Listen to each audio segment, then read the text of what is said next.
반갑습니다. 함께 성장하는 낚시인 서호정입니다. 이제는 정말 남녀노소 구분 없이 많은 분들이 낚시를 접하고 또 즐기고 계신데요. 가장 쉽게 접할 수 있는 낚시는 역시 원투 낚시가 아닐까 생각이 들어요. 바닷가 어디를 가든 원투 낚시를 즐기시는 조사님들을 어렵지 않게 볼 수 있는 이유도 그 쉬운 접근성 때문이 아닐까 싶은데요. 하지만 쉽게 접할 수 있는 원투 낚시에서도 조과의 차이가 발생하는 이유는 따로 있어요. 그중 가장 큰 부분이 뭐냐면 관심이 없어서예요. 이건 저도 설명드릴 수 없는 게, 그냥 방파제나 어디나 가서 던져놓고 텐트 치고 먹을 거 먹고 여유 즐기시다가 돌아오면 그만이신 분들은 조과에는 전혀 신경을 쓰지 않기 때문에 이런 분들은 신선이라고 봐야죠. 이런 분들이 아니라면 조과에 어떤 부분이 영향을 미치는지를 잘 인지하시고 그 문제점을 찾아 나가시면 확실히 지금보다 월등한 조과를 얻으실 수 있을 거예요. 오늘은 그런 부분에 대해서 이야기를 해볼까 해요. 앞에도 말씀드렸지만 관심이 없다, 이게 어찌 보면 가장 큰 요인이 될 수 있는데, 관심이 없다는 이야기가 굉장히 포괄적인 내용을 내포하고 있어요. 그 내용을 조금이라도 풀어서 얘기해보자면, 채비에 관심이 없고 포인트에 관심이 없고 내가 어떻게 낚시를 해 나가야 할지에 대한 생각이 없는 거예요. 이런 분들이 낚시하는 방법이 그냥 낚시점 가서 묶음추 사다가 지렁이 끼워서 던지면 고기 잡히겠지 하시는 거예요. 낚시라는 게 다양한 복합적인 요소를 생각해야 하는 활동인데, 이것만 파악해도 낚시 자체가 굉장히 쉬워져요. 첫 번째로 채비에 관심을 가져야 돼요. 내가 지금 노리고 있는 대상어를 잡기 위한 채비법이 있어요.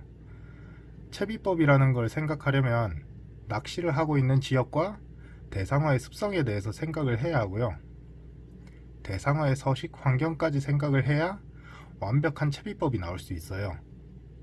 지금까지 묶음추만 사용하셨다면 손쉬운 자작채비부터 한번 만들어 보시기를 바라고요. 이미 많은 채비 제작법이 인터넷상에 떠돌고 있지만 내가 원하는 대상어가 어떤 습성을 가졌는지도 공부하시면서 이렇게도 또 저렇게 한번 자기 생각대로 변형도 해보시고 필드에서 사용해 보시는 것도 많이 도움이 돼요. 두 번째로 포인트에 대해서 파악을 해야 돼요. 자주 가는 포인트에서 그만큼 조과가 좋은 이유는 그 포인트를 인지하고 있기 때문이에요.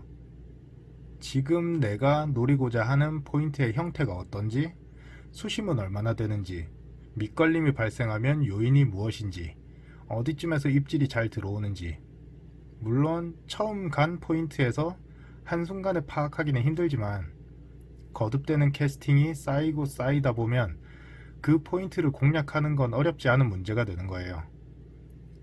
무작정 던지고 끝나는 캐스팅을 하지 마시고 추가 착수에서 바닥에 닿기까지 얼마나 걸리는지를 파악해서 수심을 측정하시고요. 바닥에 닿은 줄을 끌어서 채비를 전개하면서 바닥 지형을 읽고 입질을 받으면 캐스팅했던 위치를 기억해서 그 언저리를 공략해 보시는 게 도움이 돼요. 세 번째로 내 장비의 최적의 밸런스를 알아야 돼요. 원투 낚시에서의 꽃이라고 하면 당연히 캐스팅이고, 캐스팅은 비거리가 생명이에요. 다른 영상에서도 비거리 이야기를 했지만 비거리를 계속해서 강조하는 이유는 비거리가 길수록 탐색할 수 있는 범위가 넓어지기 때문이고 공략할 수 있는 포인트가 늘어나기 때문이에요. 그래서 내가 가진 장비, 특히 로드에 있어서 이 로드가 최적의 탄성이 나타나는 추의 무게를 알아야 되고요. 그 추를 캐스팅하는 자신의 힘과 투척 타이밍, 이 세 가지가 맞아 떨어지면 캐스팅 비거리가 확실히 늘어나요. 앞에 말씀드린 묶음추를 사용하지 말고 자작채비를 사용해보라고 말씀드린 이유도 여기에 포함이 되는데, 자작 채비를 만들 때 최적의 무게추를 사용하면 그 효과가 배가 된다는 거죠.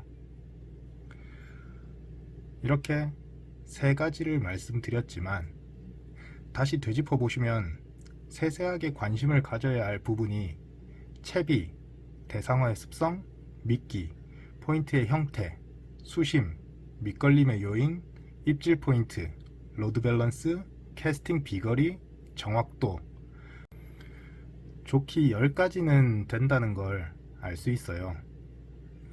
물론 이런 부분들이 어떤 게 먼저랄 거 없이 복합적으로 작용을 하는 게 바로 낚시라는 활동이에요.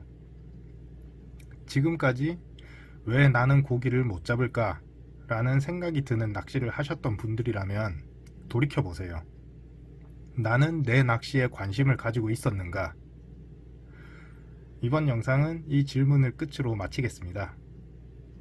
부족한 설명이었지만 끝까지 들어주시느라 고생하셨습니다. 감사합니다.